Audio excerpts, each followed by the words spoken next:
here also get these ripples of motivation at 3 a.m.? Quite a few. And how many wake up the next day wondering if you are a pure genius or just sleep deprived? You can count me in as well. And what if I told you now that according to some researchers, an average person can spend around 6.5 years of their lives just worrying and worrying about setting their goals. And then they worry even further about if they'll ever achieve them. And that's roughly 2.5 years more than what you can spend eating in your life. And I really liked, actually, I would like to share with all of you. It's by Jordan Belfort, a well-known author and entrepreneur who wrote the book some of us might be familiar with, actually, The Wolf of Wall Street. And it was in this book he stated that the only thing that stands between you and the goals that you set for yourselves are the stories you keep telling yourselves, you keep repeating to yourself as to why you can't achieve it. And the reason why I relate to this quote to such an extent is because I can be taken back to my 14-year-old self, fresh into high school after that period of COVID. And I was stepping into it with a lot of enthusiasm, actually. It was more the idea that I was getting my life back. I was a step closer to a life where I could make my own decisions. I could be who I want to be. In other words, I was excited to be a true teenager. But unfortunately, at the first sign of struggle, at the first bad grade, or as simply as the first concept I couldn't grasp as fast as my classmates, I decided to adopt a coping mechanism of wallowing in the thoughts of, I'm not made for this. I should just give up. Others can do it way better than I can. And it's evident to me now that what I was lacking at that time was a drive to move forward. It was a lack of ambition. There's a small activity I'd like you all to follow along with, all right? I want you to close your eyes and imagine. Imagine your ambition, not as a spark, but as an ever-growing wildfire, where each one of your dreams ignites the next in a continuous chain reaction. And imagine yourself standing amidst it, holding a kind of gas tank with a fuel in it. And what is this fuel, you might ask? Well, this fuel is any factors in your life that you think contribute to this ambition of yours. And that you think contribute to this ambition of yours. And so it is what we understand ambition as usually. We say that ambition is a desire we all have. It's a desire for fame, it's a desire for rank, and it's a desire for power. And it is very much evident all around us, between our peers at colleges and universities, between our colleagues at work.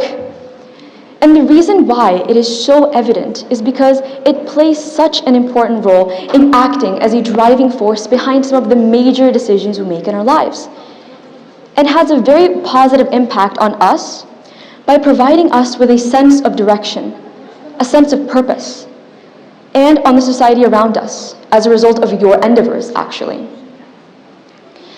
So it has a positive impact on the world around us, and because we, you take up new things and you look around the world for you and you say that I can achieve that, and you take on new challenges. And when you achieve, in the end, everyone else around you achieves with you.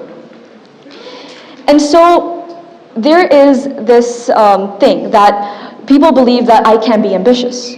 But in the few minutes you have been sitting here listening to me speak, your brain actually has been releasing these chemicals, these hormones we call your endorphins, or your feel-good chemicals. And what part do they play?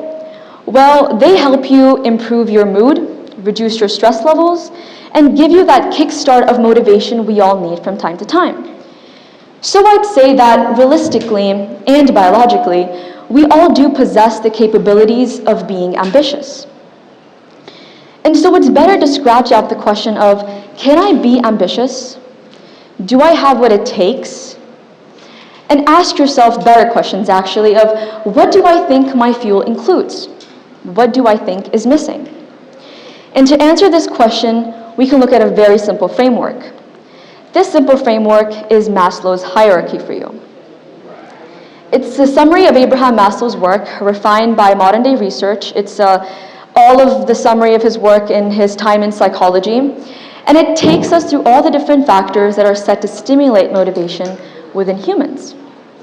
And these factors include your survival, your safety, your social safari, your self-esteem, and last but not the least, your self-actualization. And before you go falling into a pit of confusion, I'd like to explain what all of these mean. So think of it as a game, all right? A game where you've just logged in, you're a fairly new player, and you try to figure out what's going on. And you reach your first stage, your survival stage. You find your character hungry and thirsty and looking for shelter. And so you explore the map and you figure out how things work. You figure out the questions and the answers of life. And once you finish that stage, you move on to your next stage. This is your safety needs. Now you're free of any worries of your basic necessities, and you start focusing on loading up on your gear and building a form of safe haven for yourselves. And this allows you to move on to your next stage, your social safari. Now, the name sounds a bit weird, but what it really means is that you realize that you and your character require companionship. And so you move around the map and you find people who interest you. And you send them friend requests and you get their approvals. Sometimes they might decline, but that's beside the point. And you start building friendships fueled by trust and belonging. And you move on to your next stage, your self-esteem needs. Now, as the name suggests, it has to do with your self-esteem. But this is where now you have friends, you have everything you can imagine, and so you focus on taking part in more events, in more achievements. You gain recognition. So, congrats, you're now a pro gamer. And the last stage is your self-actualization. Self-actualization is the ultimate battle, all right? It's all about finding your true potential, finding out what your character is capable of, and putting that to good use.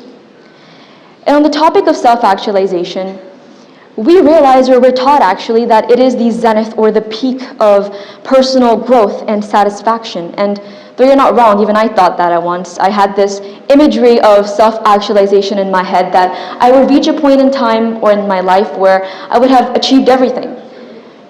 Moving to better yourself, what's that? I already am the best. But evolution didn't stop with the dinosaurs. You are next. And this statement is backed up by Carl Rogers, a fellow founding father of humanistic psychology, who stated that self-actualization is not a mere point, but it is rather a journey. It's a continuous, lifelong process of understanding yourself, understanding who you are, and focusing on bettering yourself. And so if you went home today and asked yourself, well, can I make this ascent? Do I have what it takes to stay up there? The answer is very simple. That's all I can tell you. It's just two words: self-reflection or self-discovery.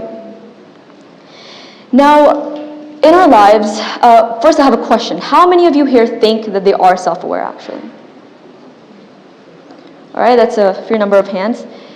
And what if I told you that out of all the people in this room, and out of who raised their hands, only about 10% of these people would actually be self-aware? And the reason I say this is because, not to make you guys lose your hope, but it's proven by research that self-awareness is so closely related, so directly related, I would say, to self-reflection, to self-discovery. And these days, in this fast-moving world where you step out of your house for a few minutes or a few hours at most, I would say, and you stumble into so many people, so many new people you haven't seen before. And believe it or not, you take the time out of your day to understand these people, who they are, what they stand for. And amongst this hustle and bustle of life, we sometimes forget to apply the same rules to ourselves. We forget to understand ourselves. But before you go on losing your hope too quickly, I have some good news. And that is that it's the 21st century, guys. Technology has advanced so much, and with these advancements, life has become so easy for us. Now you can go home, sit on your laptop or any device, search up some examinations on Google, and you get so many options. So you pick one. The best example I would give is POIs, or personal orientation inventories, which are examinations you sit through for just a couple of minutes, not too much time of your day, and you answer a couple of questions, and voila, you have your detailed results in front of you on this small computer screen. But what do these results even show you? What do they even mean? Well, they help you identify what exactly or where exactly you're lying along Maslow's hierarchy. And if you'll be able to make this ascent, or if you, like the dinosaurs, would end up crashing into a meteor named procrastination. So, as I wrap all of this up, I really hope you've realized by now that ambition or aspiration is a quality we all are pretty much born with. And what our motive should be, what we should be focusing on, is how we're going to unleash it at the right times, in the right manner, to steady us through life in this crazy, fast-moving, insane world. And the forest that we all imagined earlier, if you remember, they all might be burning with varying intensities for all of us. And sometimes the rain just washes away all of our progress, leaving behind ashes, remnants of our past selves. But who says that trees can't be planted on ashes? And that is the point of life. Rebuild yourself, rebuild your thoughts, and rebuild your ideas, with the main aim in mind to put the flag down first in this race against time. Maybe one day we will all win this race against our own clocks. Thank you.